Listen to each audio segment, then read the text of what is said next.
Alright, so the last couple of weeks I have been flying with the DJI O4 Air Unit Pro. So I will now tell you what I think of it, what are my findings, and if you should get one.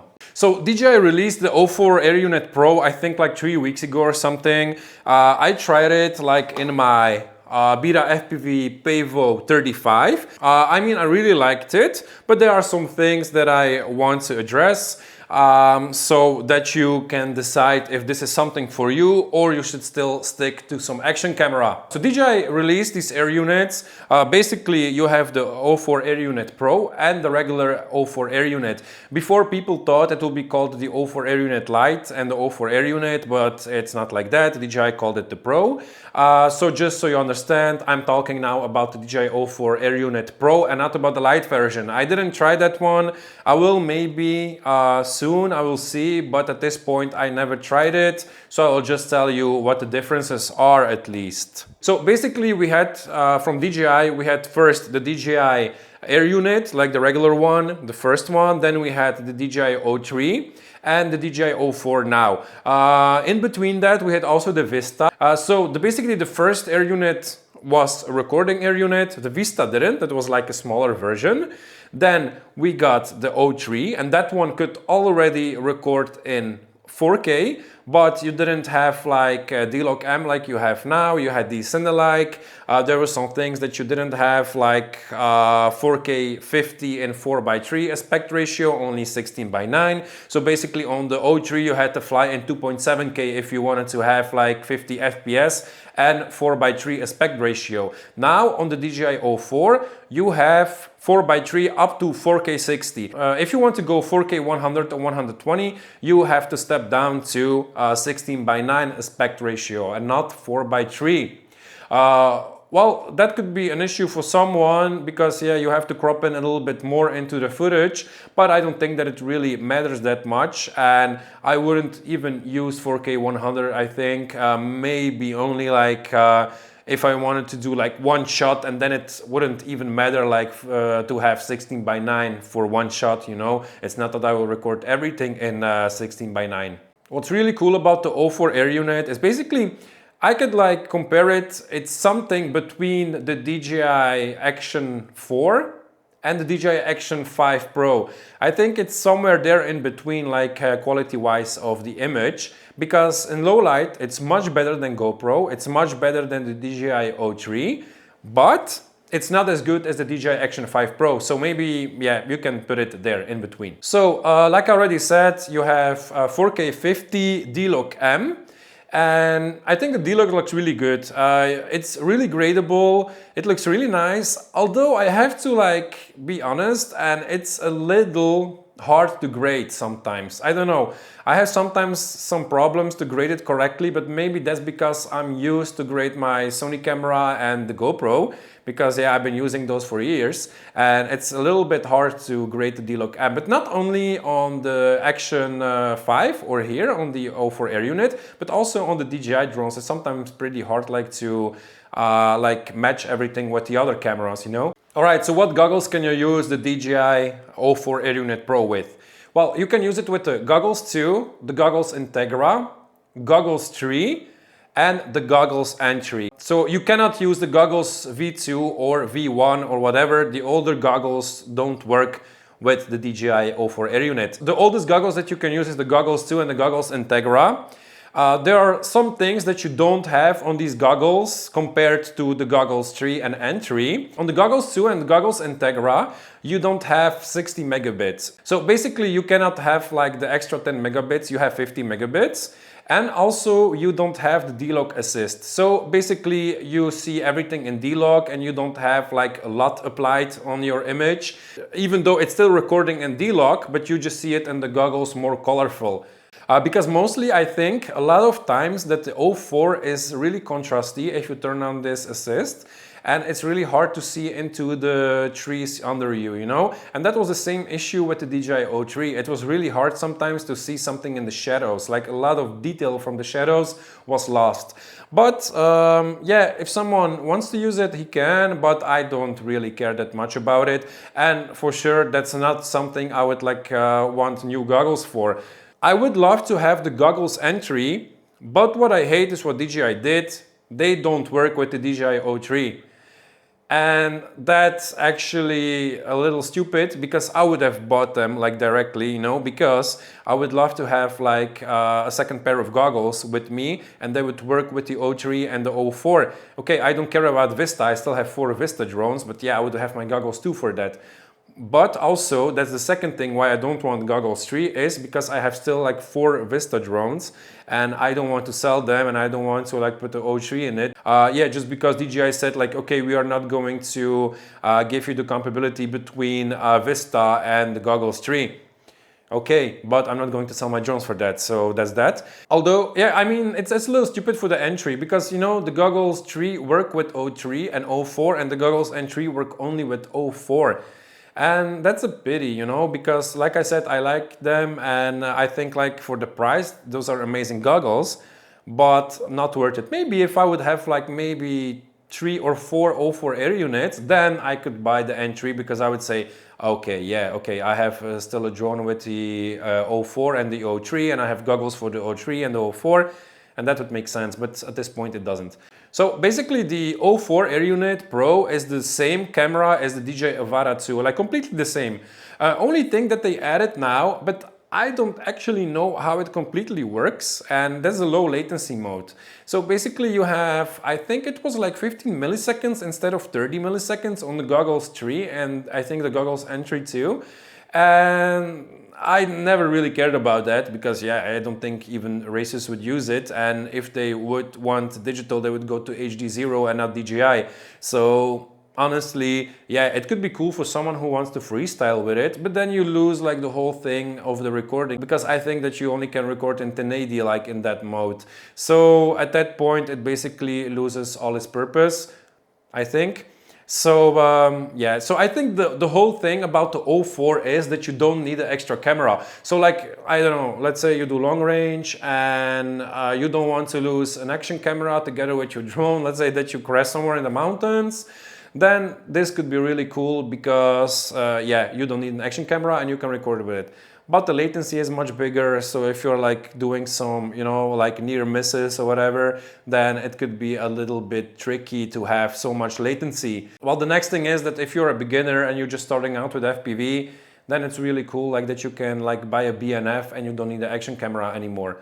That's also pretty neat, because I think the quality is really, really good, and it compares to the Action 5 Pro. It's better than GoPro for sure. But I still like the GoPro for a lot of things, because somehow the GoPro is really, really bad and low light, but it still has something cinematic about it, you know? It just looks softer. Because now I'm going to get the DJI Action 5 Pro too, because I don't have it now. I just had it borrowed for like a couple of months. But I gave it already back to the shop where I got it from, and I'm going to buy it, I think, in 2 weeks. I like the Action 5 Pro, it looks really nice, but the problem with it is it looks too sharp sometimes. And I'm actually going to get the Action 5 Pro only for low light and maybe for some interior flying, because for that it's really good. You know, you have like a really good dynamic range, like at night you can use the super night mode, like if you, okay, you lose 10 bit, but still you can use that. And I will have the GoPro for actually like for flying outside, for flying some client jobs still, because I trust the GoPro. I never had an issue with the stabilization, and that's a really important thing, you know? And like 90% of the jobs that you do are during the day, not during night, you know? And therefore I will still use the GoPro 11, and I still have a 10 bone, so I will still use that one also on my smaller whoops, because now I was actually like editing some footage from the bones from my smaller whoop, and it looked really good still, you know. I was actually, I even forgot that it was the GoPro 10, but because I took this footage I think 3 or 4 months ago, and I was just editing it now because the client just needed it now, and I was like editing it, and then suddenly I say like, oh okay, yeah, that's the 10, and I forgot about it. So that means that the camera is still really capable. So if you want to save money, you can still buy a GoPro 10 or a GoPro 11 and have like a regular DJI Vista inside your drone. So it really depends what you want. If you want like an extra camera on top, that's up to you. If you don't want it, you can have the DJI O4. What I also really like about the O4, and that is one of the things that are really nice, is that it gets your weight down. So if you want a sub to 50-gram drone, and now in the European Union, it's really important to have that, then this thing is really, really cool, because you can basically have like a drone that weighs maybe, I don't know, under 200 grams with the same quality as a GoPro inside the drone. Like, you know, there are some drones from Red Kite, XDRI, they are called, like I think they are from Switzerland or from Germany, I'm not sure anymore. And they are making like these really small drones that are like 190 grams with a built-in GoPro. So instead that you have like a naked GoPro, you take everything out of the GoPro, like if you would like build a naked GoPro, but you put it inside the drone. So basically like you have your frame, and on top or on the bottom of the frame, you have basically a GoPro installed inside the drone. And it's a super small drone, but it's really cool that you can that you can have like GoPro quality inside the drone without the need to like put one on top. And I think the O4 Air Unit kinda destroyed the whole purpose of that, as the O4 Air Unit is better than a GoPro, like for a lot of things, you know? Well, and I think that it kind of, the O4 destroyed that purpose of these drones with a built-in GoPro. Because yeah, like I said, the GoPro is amazing, but the O4 Air Unit is so good, so you don't need to have a GoPro inside of the drone, you know? The O4 Air Unit is more than enough. I think you can do everything with it that you could do with the Action 5 Pro. I mean, only the Action 5 Pro is a little bit better in low light. You can see here in the videos like how it actually all looks. One thing that I noticed about the DJI O4 is that there are sometimes some issues with gyro flow. I feel sometimes there are some vibrations in the footage that you cannot filter out. I don't know, I tried everything and I still saw some vibrations at some places inside the video.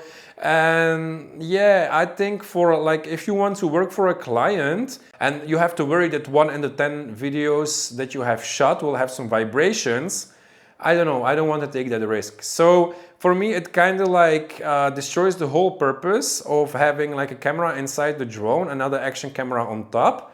But I would probably just use it like, I will put an action camera on top and I will have the O4 inside the drone, because then you have like a double recording. So even if the exposure is really bad in your GoPro, you can still have a nice exposure in the O4. And now when it's D-Log, it's 10-bit and everything, then you can combine those clips. You know, you can still say, oh, okay, yeah, it looks better from the O4 here. Oh, it looks better from the GoPro here, you know, because they are so comparable, it doesn't even matter anymore, you know. So that's cool, because before I also did this with the O3, but the quality of the O3 was actually not as good as GoPro, so therefore I almost never used that footage. I think for once I did, because my GoPro shut off mid-flight, so yeah, I didn't have a choice, so I just used it, but it was not for some client, it was just some random stuff that I filmed, you know. So let's talk about the modes, like the recording modes that we have. So we have 4K 25, 30, 50, 60, in 4:3 aspect ratio, and then we have 4K 100 and 120 in 16:9 aspect ratio. I tried the 4K 100, as you can see here, and I think it's pretty cool, because you know, you can like do some really detailed shots, like flying through some tight spaces and slow it down, and it looks really cool. It has its place, I think. I honestly I would use it sometimes. It's not something that you would do every single time when you shoot, but sometimes it looks really cool. And also what I was surprised is that the Rocksteady stabilization is actually really good. So as you can see here in these videos, here I have the Rocksteady stabilization turned on, so this is not gyro flow. And I think it looks really, really nice. And it surprised me that I tried this also on the Action 5 Pro when I had it on my 6-inch drone, and it didn't look good. And I was not really convinced back then, but now I think this is pretty nice. If you just want to fly, maybe I will do it also sometimes for some YouTube video, and I don't really care about stabilizing it through gyro flow, I can use this.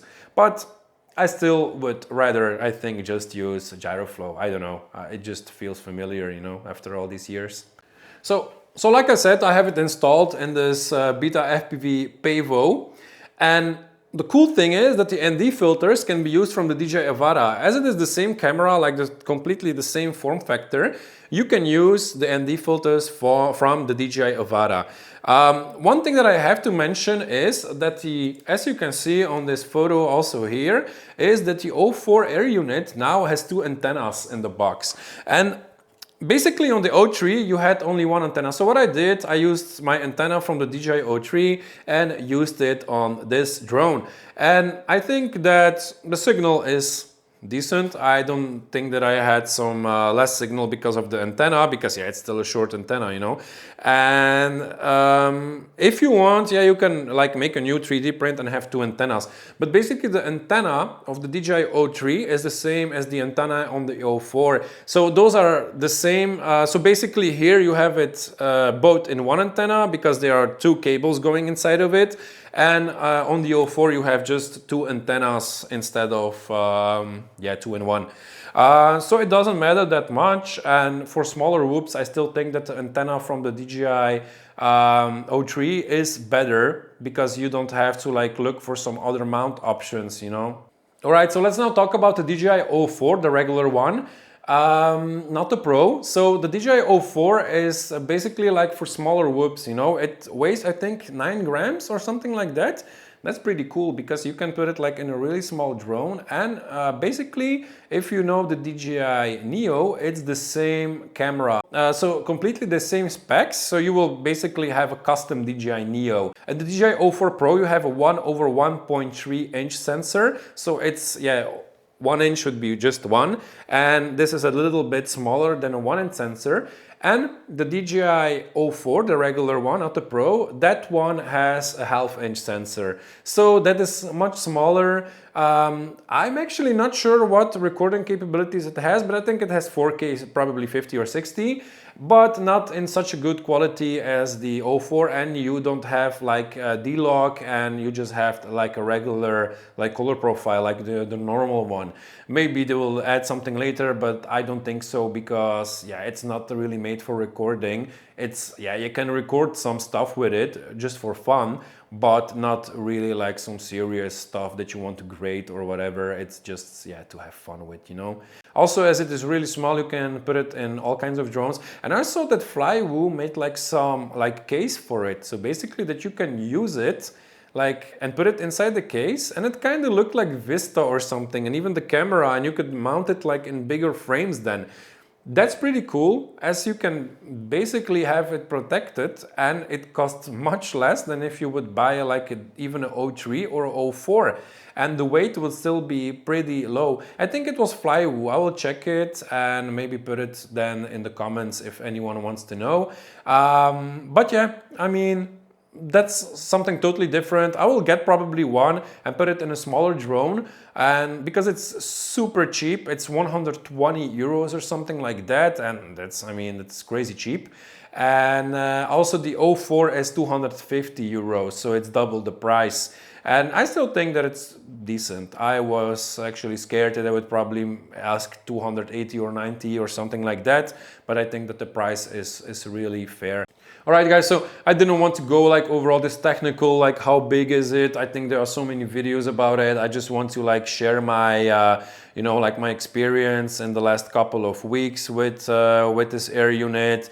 I will for sure make some more videos, and I still want to make like this low light where I compare the Walk Snail and the DJI O4, because I still didn't do it, and I will do it. That's a promise. It was really chaotic for me because I had some jobs that I had to do, and clients that were waiting for their footage, so I didn't really have the time to fly FPV, because lately I actually film more with my camera and do not fly that much FPV at this point.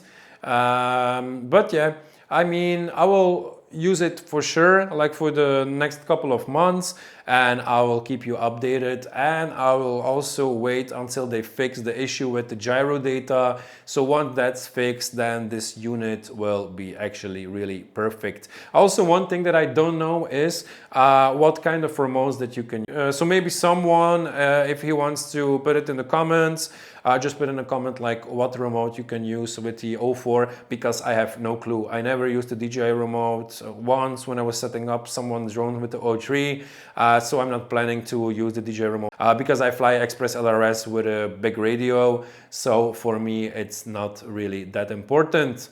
Alright guys, thank you for watching. If there is anything else you want to ask, put it in the comments. Alright, thank you, bye bye.